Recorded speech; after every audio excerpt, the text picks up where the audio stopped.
Welcome back. Donald Trump has condemned the attack. He has called that an act of terror. He is currently addressing the United States. Have a look.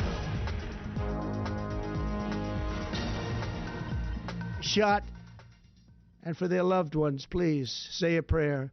May God bless them and comfort them, and may God bless and protect the United States of America. Thank you and good night.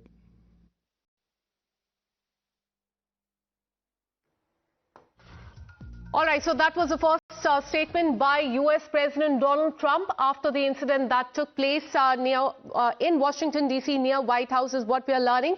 A very concerning one. He has said that this is an act of war and has also blamed Joe Biden for the attack that has happened in the United States. That was the address by the President of the United States. He said that the U.S. will never yield to terror, and this was the act of war.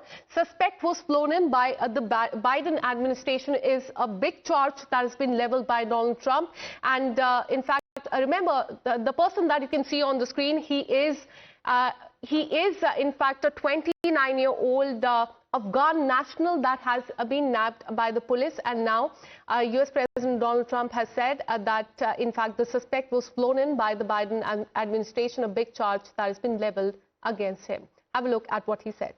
Which has achieved an unprecedented reduction in violent crime and crimes of all type. This heinous assault was an act of evil, an act of hatred, and an act of terror. It was a crime against our entire nation. It was a crime against humanity. The hearts of all Americans tonight are with those two members of the West Virginia National Guard and their families. The love of our entire country is pouring out for them, and we are lifting them up in our prayers. As we are filled with anguish and grief for those who were shot, we're also filled with righteous anger and ferocious resolve. As President of the United States, I am determined to ensure that the animal who perpetrated this atrocity pays the steepest possible price.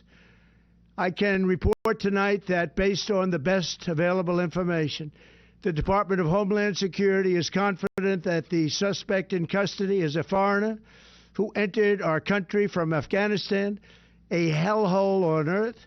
He was flown in by the Biden administration in September 2021 on those infamous flights that everybody was talking about. Nobody knew who was coming in. Nobody knew anything about it. His status was extended under legislation signed by President Biden, a disastrous president, the worst in the history of our country. This attack underscores the single greatest national security threat facing our nation. The last administration let in 20 million unknown and unvetted foreigners from all over the world, from places that you don't want to even know about. No country can tolerate such a risk to our very survival. An example is Minnesota, where hundreds of thousands of Somalians are ripping off our country and ripping apart that once great state. Billions of dollars are lost, and gangs of Somalians come from a country that doesn't even have a government, no laws, no water, no military, no nothing. As their representatives in our country preach to us about our Constitution and how our country is no good. We're not going to put up with these kind of assaults on law and order by people who shouldn't even be in our country. We must now re-examine every single alien who has entered our country from Afghanistan under Biden, and we must take all necessary measures to ensure the removal of any alien from any country who does not belong here or add benefit to our country. If they can't love our country, we don't want them. America will never bend and never yield in the face of terror. And at the same time, we will not be deterred from the mission these service members were so nobly fulfilling. That is what.